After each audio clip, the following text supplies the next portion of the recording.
TorahBox.com pour la diffusion du judaïsme francophone vous retransmet un enseignement du Rav Serge Atia. Bonne écoute et bon limoud.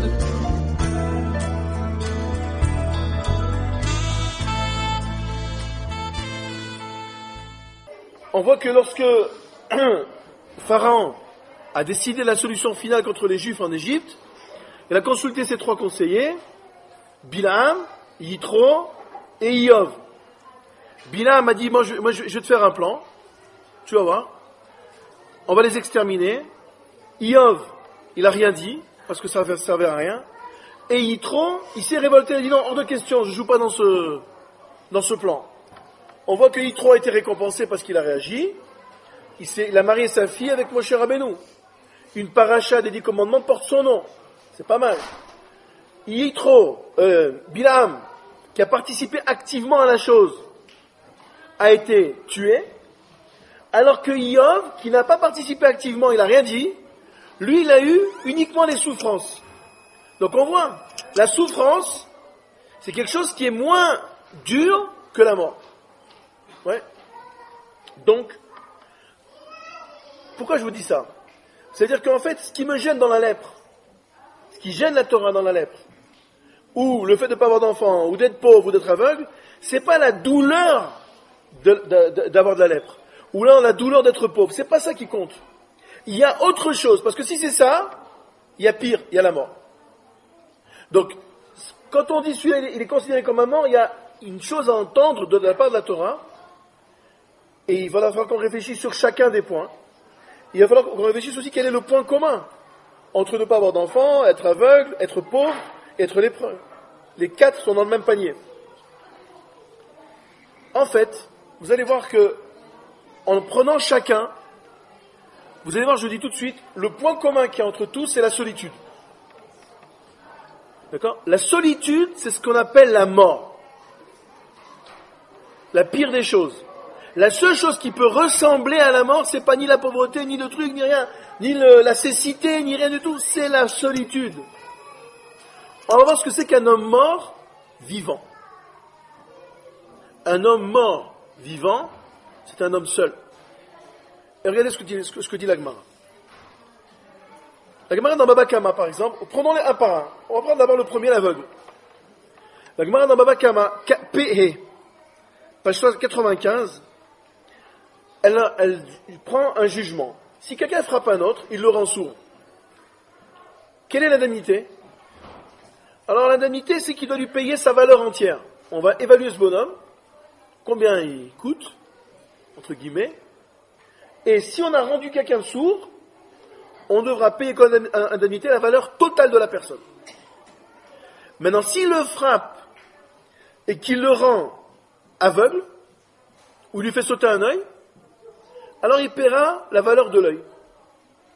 Bon, vous savez, combien on mesure la valeur d'un œil d'une personne? Le Beddin à l'époque avait des barèmes, des trucs, peu importe, c'est pas ça qui compte ici. Ce qui est intéressant, c'est que si je rends quelqu'un sourd, je l'indemnise sur sa personne entière, et que si je rends quelqu'un aveugle, je l'indemnise uniquement sur les yeux. D'accord? Alors, c'est très étonnant, parce qu'on sait très bien qu'on a un principe que Souma Chashuv Kamet, un aveugle, est considéré comme un mort, on l'a vu au début. Donc si je le rends aveugle, c'est comme si je le tuais. Donc si je rends quelqu'un aveugle, donc c'est comme si je le tuais, donc je devrais payer le prix de la personne complète, et non pas le prix de l'œil. Vous me suivez ou pas? Ou vous dormez, ou vous bronzez, ou vous cuvez. Qu'est-ce que vous faites? D'accord? Ceci dit, si vous voulez, je peux parler moins fort, comme ça je ne vous réveille pas. Mais écoutez quand même. D'accord? Regardez bien. Vous comprenez la contradiction? On a dit que un aveugle, c'est comme un mort. Si je rends quelqu'un d'aveugle, donc je devrais lui payer l'indemnité de la personne entière. Or la Torah nous dit, non, tu lui payes que l'œil. Mais non, je l'ai rendu mort. C'est pas logique. Alors que l'oreille, si je le rends sourd, il faut que je paye tout. Regardez bien.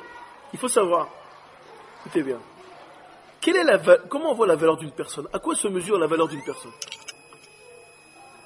À sa capacité à entendre, à écouter. Un idiot ne comprend rien, parce qu'il n'entend rien. D'ailleurs, entendre et comprendre, c'est le même mot. Naase, venishma. Ça veut dire, les Juifs ont dit, on va faire et après on comprend. Ça veut dire que la qualité humaine, la finesse d'un homme, c'est sa capacité, comment il entend finement les choses ou pas. Quelqu'un qui entend rien, c'est quelqu'un de grossier. Quelqu'un que quand tu lui parles, il entend, il comprend les finesses, les distinctions, les choses comme ça. Alors, il entend quand tu lui parles. C'est quelqu'un de valeur. La valeur d'un homme, c'est sa capacité d'écoute. Et donc de compréhension. Alors que l'œil, c'est trompeur. C'est marqué, Velo tatubu achare levavchem, va'achare einechem. Vous n'irez pas d'après vos cœurs, et vous n'irez pas d'après vos yeux. Les yeux, l'œil est trompeur. Donc regardez bien. Si je rends quelqu'un de sourd, alors je lui enlève la capacité d'être quelqu'un. Donc je le tue psychologiquement, socialement, moralement. Mais quelle est la capacité de l'œil par rapport à l'oreille? L'œil, il me permet de me rendre compte de l'entourage.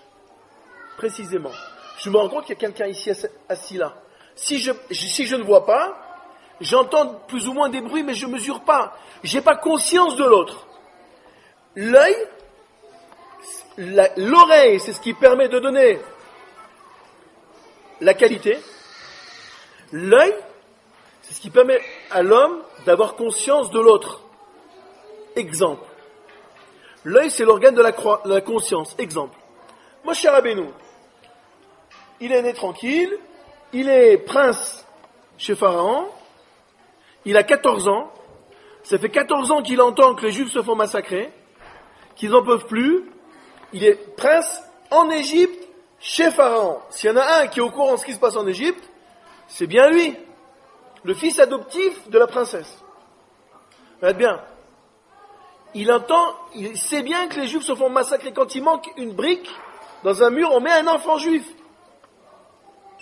Et ça depuis 80 ans. On n'en peut plus. Et soudain, il sort donc il savait tout. Il avait tout entendu. Il avait tout entendu que les Juifs se faisaient massacrer comme ci, comme ça. Regarde bien, soudain il sort du palais à l'âge de 14 ans, il arrive dans le camp des Juifs et il voit une catastrophe. Il voit des Juifs se faire massacrer, mais il apprend rien de nouveau. Seulement avant il avait entendu, maintenant il voit. Vous entendez? Maintenant il voit. Et c'est marqué Vayar besivlotam.